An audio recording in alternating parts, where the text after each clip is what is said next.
जय शिवाजी। साथियों, आज हम छत्रपति शिवाजी महाराज की जयंती मना रहे हैं और छत्रपति शिवाजी महाराज हमारे पूरे देश के लिए बहुत ही बड़े प्रेरणा के स्रोत। उनकी गाथा को जब हम पढ़ते हैं, सुनते हैं या कल्पना करते हैं तो हमारे रोंगटे खड़े हो जाते हैं। शिवाजी महाराज ने बहुत ही शक्तिशाली मराठा साम्राज्य पर खड़ा किया और वो मराठा साम्राज्य स्वराज का उन्होंने उसको नाम दिया, अपना राज। वो एक किस्म से बहुजन का राज, क्योंकि शिवाजी से पहले पूरे महाराष्ट्र में एक वारकरी भक्ति आंदोलन चला और वारकरी भक्ति आंदोलन समाज में जो मनुवाद उसके खिलाफ, ऊंच नीच के खिलाफ। और वारकरी भक्ति आंदोलन ये कहता था कि कोई भी इंसान, सब इंसान बराबर है, मानव मानव एक, कोई जाति नहीं, कोई ऊंच नहीं, कोई नीच नहीं, कोई अमीर गरीब नहीं। भगवान से, ईश्वर से कनेक्ट होने के लिए व्यक्ति डायरेक्टली कनेक्ट हो सकता है, किसी XYZ जाति की जरूरत नहीं। ये था वारकरिया। और उसमें संत थे, संत ज्ञानेश्वर, संत तुकाराम, जिनको शिवाजी महाराज बहुत ज्यादा मानते थे,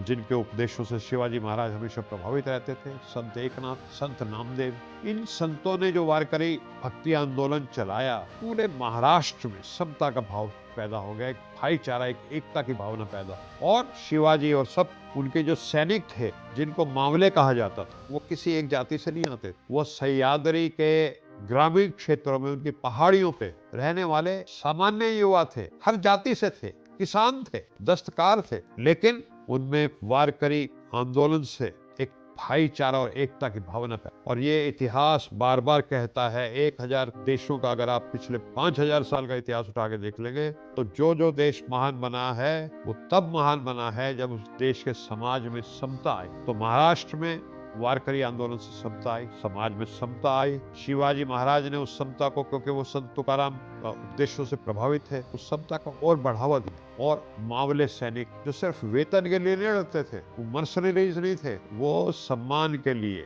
भाईचारे के लिए, डिग्निटी के लिए लड़ते। तो एक ऐसी समता की वजह से एक ऐसी फौज, एक ऐसी शक्ति का उदय हुआ, स्फोट हुआ, जिसने पूरे भारत के इतिहास को बदल करके रख दिया और मराठा एम्पायर दिल्ली सल्तनत तक पहुंच गया। आप सब जानते हैं। साथियों, मेरा कहने का मतलब ये है कि जो शिवाजी महाराज ने काम किए, उन्होंने अफजल खान के ऊपर विजय प्राप्त की, लेकिन किसी मस्जिद को नहीं तोड़ा, किसी दरगाह को नहीं तोड़ा, किसी मजार को नहीं तोड़ा। उनके लिए सब धार्मिक स्थल बराबर। उनकी फौज में बहुत सारे सैनिक थे। वो किसी का मूल्यांकन धर्म या जाति के आधार पर शिवाजी नहीं करते थे। वो इसीलिए महान बने। जो लोग जाति और धर्म के आधार पर व्यक्तियों का मूल्यांकन करते हैं, वो देश को डुबोते। शिवाजी ने देश को महान बनाया क्योंकि वो समता का भाव लेके, धर्मनिरपेक्षता का भाव लेके और न्याय, सत्य की बात को उन्होंने आगे कर। तो आज हमें बहुत ही सावधान रहने की जरूरत है, क्योंकि आज फिर वो लोग जो शिवाजी के आदर्शों, उनके प्रिंसिपल्स के खिलाफ, उसूलों के खिलाफ इस देश में उपद्रव कर रहे हैं, जो कॉम्युनल हैं, सांप्रदायिकता फैलाते हैं, जो मनुवादी हैं, जन्म के आधार पर ऊंच और नीच करते हैं, जाति भेद करते हैं, ये जाति उत्तम है, वो